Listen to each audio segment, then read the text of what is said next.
Welcome to my channel. آج کا ہمارا ٹاپک ہے شہر ذات۔ خدا کا خوف کرو فلک، اتنی دیر میں لوگ چاند پر جا کر واپس آ جاتے ہیں جتنی دیر میں تم صرف اپنی آنکھوں کا میک اپ کر رہی ہو۔ میں تمہیں ہر بار پھر یقین دلاتی ہوں، وہاں سلمان انصر کے آنے کا کوئی امکان نہیں، اس لیے اتنے ہتھیاروں سے لیس ہونے کی ضرورت نہیں ہے۔ رشنا کی بیزاری اب اپنی عروج پر پہنچ چکی تھی اور وہ سیدھا سیدھا طنز کرنے پر اتر آئی تھی، مگر اس کی کسی بات کا فلک پر کوئی اثر نہیں ہوا تھا۔ وہ اسی سکون اور اطمینان سے اپنی پلکوں پر مسکارا کی ایک اور کوٹنگ کر رہی تھی۔ اٹھ جاؤ فلک، اٹھ جاؤ، ہم کنسرٹ پر جا رہے ہیں، کسی فیشن شو میں نہیں۔ اب بس کرو۔ اس کی خاموشی نے رشنا کو کچھ اور تپایا۔ اس نے ڈریسنگ ٹیبل پر اس کے سامنے پڑی میک اپ کٹ کو اٹھا کر بند کر دیا۔ تمہیں کیا تکلیف ہے یار؟ چند منٹ انتظار نہیں کر سکتی؟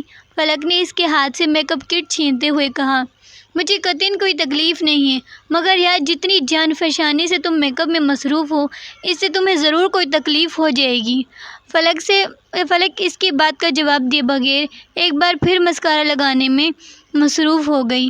رشنا ڈریسنگ ٹیبل پر بیٹھ کر ہلکی سی مسکراہٹ سے اسے دیکھنے لگی۔ فلک اپنے چہرے پر جمی اس کی آنکھوں کو نظر انداز کرتے ہوئے میک اپ میں مصروف رہی۔ فلک، تمہیں آخر میک اپ کی ضرورت ہی کیا ہے؟ تمہیں تو خدا نے پہلے ہی بہت مکمل بنایا ہے۔ میک اپ کی ضرورت ان لوگوں کو ہوتی ہے جن میں کوئی خامی، کوئی کمی رہ گئی ہو۔ تمہیں تو ایسی کوئی بات نہیں ہے۔ چند لمحے اس کے چہرے پر نظر جمائے رکھنے کے بعد رشنا نے کہا۔ ایک دلکش مسکراہٹ فلک کے چہرے پر لہرائی۔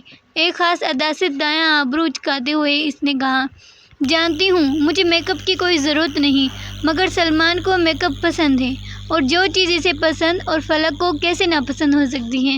مس رشنا کمال، یہ سب سنگار صرف اس ایک شخص کے لیے کر رہی ہوں تاکہ اس کا نظر کہیں اور نہ جا سکے۔ اگر کوئی چہرہ اس کے خیالوں میں رہے تو بھی وہ چہرہ یہی ہو، اگر کوئی وجود اس کی نظر کو اسیر کرے تو وہ بھی یہی وجود ہو۔ فلک نے میک اپ کٹ بند کر کے دراز میں رکھ دی۔ دل تو اس بندے کا پہلے ہی جیت چکی ہوں، اب باقی کیا رہا جسے حاصل کرنے کی خواہش ہے؟ وہ بندہ تمہارے پیچھے اس قدر دیوانہ ہے کہ اس سب سنگار کے بغیر بھی اس کی نظر تمہارے علاوہ کسی اور چہرے پر نہیں ٹکے گی۔ رشنا نے رشک آمیز حسرت سے کہا تھا۔ ایک تفاخر آمیز مسکراہٹ سے فلک اپنے تراشیدہ بالوں میں برش کرتے ہوئے اٹھ کھڑی ہوئی۔ خوبصورتی کی اگر کوئی حد ہوتی تو وہ حد فلک شیر افغن تھی، وہ مجسم حسن تھی۔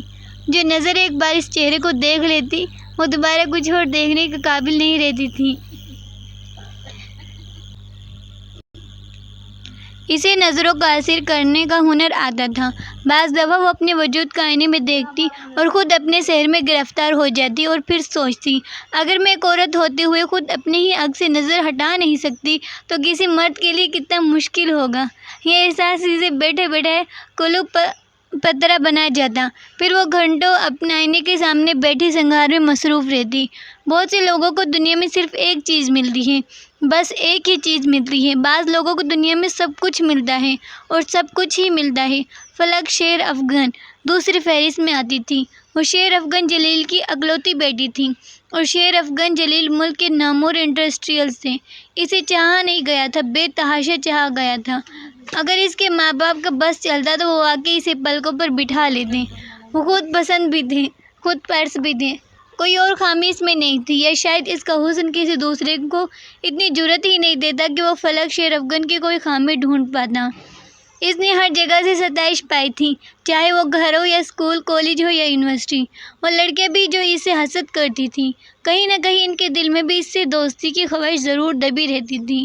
بعض دفعہ کوئی دل ہی دل میں اس سے سخت بدگمان ہوتا، اسے ناپسند کرتا، اس کے بارے میں دوسروں سے غلط باتیں کہتا۔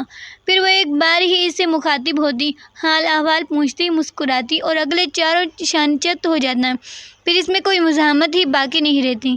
اگلے کتنے دن وہ اسی احساس کے ساتھ ساتویں آسمان پر رہتا کہ فلک شیر افغن نے اسے بات کی ہے، اس کا حال احوال دریافت کیا ہے، اسے دیکھ کر مسکرائی ہے۔